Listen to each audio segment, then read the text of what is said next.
Hoy mga kapuso, maging alerto lalo na sa mga taga Northern Luzon na patuloy pong tinutumbok ng Super Typhoon Egay.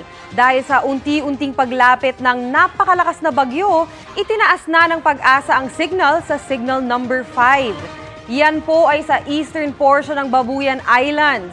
Signal number 4 naman sa northern portion ng Cagayan at natitirang bahagi ng Babuyan Islands.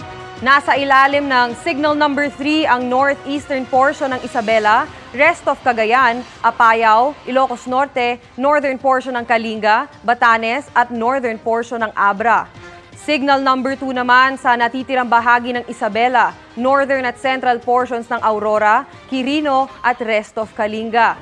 Northeastern portion ng Nueva Vizcaya rin ay signal number 2. Kasama rin ang Ilocos Sur, natitirang bahagi ng Abra, Mountain Province, Ifugao, northern portion ng Benguet at northern portion ng La Union. Habang signal number 1 naman sa Metro Manila, Quezon kasama ang Polillo Island, natitirang bahagi ng Aurora, Nueva Vizcaya, Benguet, natitirang bahagi ng La Union, Nueva Ecija, Pangasinan, Tarlac at Zambales. Gayun din sa Bulacan, Pampanga, Bataan, Cavite, Rizal, Laguna, Batangas, Camarines Sur, Camarines Provinces, Catanduanes at Marinduque. Namataan kaninang hapon ang Super Typhoon Egay sa layong 190 km silangan ng Apari, Cagayan. May lakas ng hangin na 185 km per hour at pagbugsong aabot sa 230 km per hour. Kumikilos yan pa northwest sa bilis na 20 km per hour.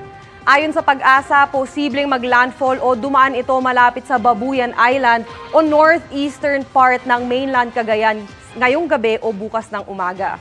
Kung bahagyamang magbago ang galaw nito, posibleng tumbukin din nito ang Batanes. Sa Huwebes pa rin ito inaasahang lalabas ng PAR. Dahil sa pinagsamang epekto ng Super Typhoon Egay at Habagat, delikadong maglayag sa seaboards ng Luzon at Visayas pati sa northeastern Mindanao. Mataas din ang banta ng storm surge sa Batanes, Cagayan, kabilang ang Babuyan Islands, Isabela at Ilocos Provinces. Base naman sa datos ng Metro Weather, halos buong northern at central Luzon bukas makakaranas ng matitinding ulan. Posibleng magdamag po yan mga kapuso, kaya mag-ingat pa rin po tayo. Kung saan tumatapat ang kulay pula at pink sa rainfall map, yan ang makakaranas ng matitinding buhos ng ulan. Paghandaan yan sa Cagayan Valley, Cordillera at Ilocos Region. May heavy to intense rains din sa Mindoro at Palawan at Panay Island. Magpapatuloy ang maulang panahon sa halos buong Luzon at Western Visayas bukas. Sa Mindanao, mababa ang tsansa ng ulan sa umaga, pero pagsapit naman ho ng hapon ay unti-unti nang uulanin ng ilang bahagi ng Zamboanga Peninsula, Soc-Sargen, Caraga at Davao Region.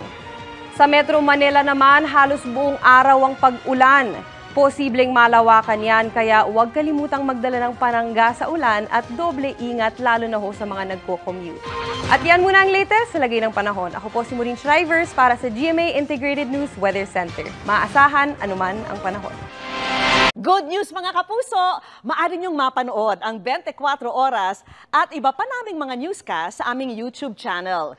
I-click lang ang subscribe button na lalabas sa screen. Sa mga kapuso abroad, maaari niyo kaming masubaybayan sa GMA Pinoy TV at sa www.gmanews.tv.